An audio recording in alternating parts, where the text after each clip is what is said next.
In our Sunrise Smart Start, the remains of the historic Seventh-day Adventist Church on Jefferson Avenue in Rochester are set to be torn down today. This just 3 weeks shy of the one-year anniversary of the devastating Christmas Day fire that ravaged the building last year. We still don't know what started that fire. Congregants say the cost to rebuild the church led them to this final decision. A new facility has been purchased on Chi-Light Avenue, and they plan to begin worship there sometime in May or June of 2023. Until then, members will continue to worship at Frederick Douglass Resource Center on King Street.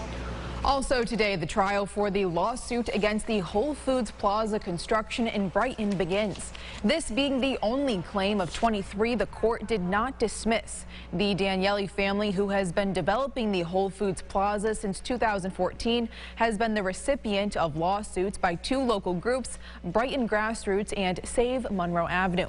Those groups thanking Wegmans for supporting their cause.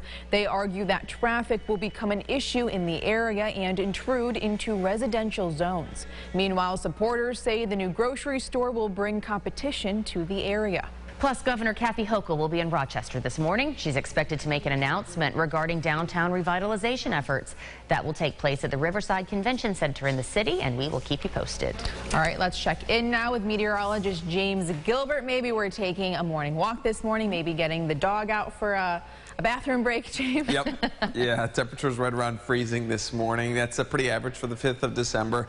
And we're starting to see a good amount of sunshine out there. So let's take advantage of that and let's enjoy it, as we do not have a lot of days this week where we get sunshine, as we've got a storm system that's approaching from the west. Bear Lake and Gullah storm system, though, not going to have too much of an impact here. As you can see, those rain chances bump up to about 20% as we get into early tomorrow. Temperature trends interesting here. Mid-40s this afternoon, so that's above average, which you see is 42 there. But overnight lows only down to around 40. That's way above average than the normal of 28. So a bit of a warm stretch over the next couple days. We'll take a look at the 8-day forecast at the end of the show. Amel, how are the roads looking this morning? James, the roads are looking so good. My only note for folks heading out the door this morning is to wear a coat, because everything on the roads is looking good. 390, 490, and 590 are running on time. We do have updates for you throughout the morning every half hour, so if anything changes, we will, of course, let you know. All right, back to your headlines today. Still developing this morning. Monroe County officials tell us a staff member at the Children's Detention Center in Rush was arrested and terminated in late November after an incident there. County officials say they were made aware of a violation of rules on November 23rd. They say the incident was reported to the New York State Justice Center for the Protection of People with Special Needs, and an internal investigation is being conducted. We have very little confirmed information at this time, but we'll continue to update you as the story develops. New York Attorney General Letitia James' chief of staff, Ibrahim Khan, has resigned amid sexual harassment allegations. Sources familiar with the case tell CBS the allegations prompted the Attorney General, who you see here, to hire an outside law firm to investigate the case. They add none of the women involved are current employees, and the charges do not involve allegations of assault. In a statement, a spokesperson for the office says they have protocols in place to investigate allegations of misconduct, and they take these matters with the utmost seriousness. Two men are recovering at Rochester area hospitals after slamming their trucks into the library at Warsaw Central School on Friday. That library, police say, was full of first graders, but nobody inside was hurt. Authorities say one man in a truck ran a stop sign, T-boned another truck, both then crashing into the building. Police say the truck was going 80 miles per hour at the time of impact. The driver told police he started accelerating but couldn't slow down. School is still able to continue for the kids today. However, the library will remain under construction. Here in Rochester, the memories of those lives lost in the Club Q shooting in Colorado were honored through a vigil. The shooting, which killed 5 and injured 25, rocked the entire LGBTQ+ community, and those a part of the community here in Rochester wanted to make it known this weekend that hate will not be tolerated. Activists and those who identify as LGBTQ+ to the Bachelor Forum for the vigil, Rochester's oldest gay bar, condemning such acts of hate and violence against their community.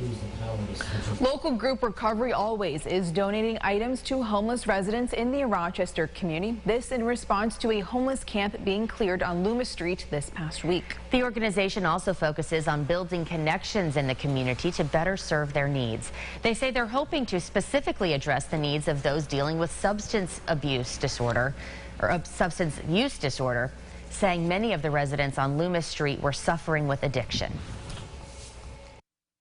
Here in the 14621, specifically on Loomis Street, there were complaints of drug use and drug litter. You know, we want to bring to the community things like OPCs, safe consumption sites,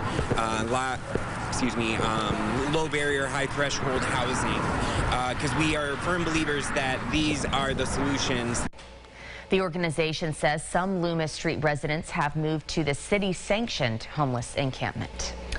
Some sad news posted to TikTok this weekend by Rochester native and social media star Jonathan Graziano announcing his beloved pug Noodle passed away at age 14. Noodles stole the hearts of millions of fans with his daily readings, telling his fans if it would be a bones or no bones day, depending on how long it took him to get out of bed. Jonathan and Noodle were recently in Rochester at Lollipop Farm's Barktoberfest, and our own James Gilbert had the pleasure of interviewing them last year. Many of his fans say every day will now be a Bones Day in Noodles' memory. In national news this morning, another sad story. Bob McGrath, an actor, musician, and children's author widely known for his portrayal of one of the first regular characters of Sesame Street, has died at the age of 90. McGrath's passing was confirmed by his family yesterday on Facebook. McGrath was a founding cast member of Sesame Street when the show premiered in 1969, playing a friendly neighbor, Bob Johnson. He made his final appearance on the show in 2017, marking almost 5 decades being featured in the series. Back here at home now, a major youth hockey tournament is providing a boost for the local economy. This as teens, young adults, and their families travel from all across the globe for this event, taking in all that the Rochester area has to offer. Alex Love has more from the Bill Gray's Regional Iceplex. The tourism industry for Rochester is not slowing down this winter, and sports is playing a big role in that, with hockey tournaments from all levels drawing foot traffic from all over the country, giving businesses new life this time of year. Almost every week, the Bill Gray's Regional Iceplex has completely booked all their ice rinks, which Visit Rochester has tracked to generate big revenue for hotels and restaurants. This tournament, this week alone, the direct spend will be about $800,000. The Henrietta hotels are full. The Inn on the Conference Center, the Doubletree. You can't get a room in Henrietta this weekend because of the hockey. This weekend, the Iceplex held the American Cup tournament featuring USHL teams and future NHL prospects. Since the facility opened, some tournaments have grown to be the biggest in the country. Management credits the complex layout and infrastructure bringing teams back. 4 ice rinks in one building.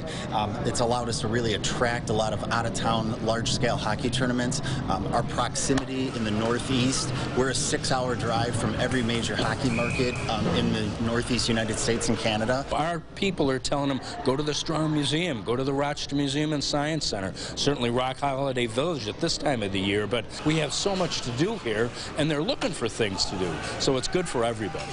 One team traveled all the way from New Hampshire, giving families their first experience in the Flower City. The town was welcoming, found some good restaurants and food, and looking forward to going to Fairport tonight. I've got a good friend that's here in town. He's going to show me the way. So far this hockey season, the Bill Gray's Ice Complex has held 7 of its 21 scheduled tournaments, already racking up an estimated $9 million in revenue. Reporting in Monroe County, Alex Love, News 8. Something about the Bills being top in the AFC. Did I say that right? Yes, yeah, that's okay. Right. They had beaten the Kansas City Chiefs, so if they go into the playoffs with the same record, they'll have that on the Chiefs. But they lost to the Bengals yesterday, so that's big news there. So they do have Not to the Bills, the Chiefs. That's lost right. to the Bengals. Yes, thank you. The Bills won on Thursday. Yes. So they were sitting at home watching the games on Sunday, rooting for the Bengals to win that game that they did. Live sky view. How about this view over Lake Ontario? Right, clear skies there. So nice to see. We don't get this too often in the month of December. So let's take advantage. Enjoy the morning. Temperatures generally on the cooler side, 20s and low 30s for the bus stop forecast as we head back to school today. Return home, clouds increasing, but temperatures bumping up into the 40s. We've got some rain showers that are going to be around Tuesday and Wednesday. And I can say rain because you look at the numbers and they're all well above freezing. We get back down below that number of 32 on Thursday and Friday. That's ahead of our next storm system that we'll be forecasting all week long. All right, James, thank you. And thank you so much for watching News 8 at Sunrise. Your next update is in 30 minutes. CBS Mornings is up next, and we will see you back here tomorrow morning. Have a great Monday, everybody. Follow News 8 wherever you are on RochesterFirst.com, Facebook, Twitter, and on our app for news and weather.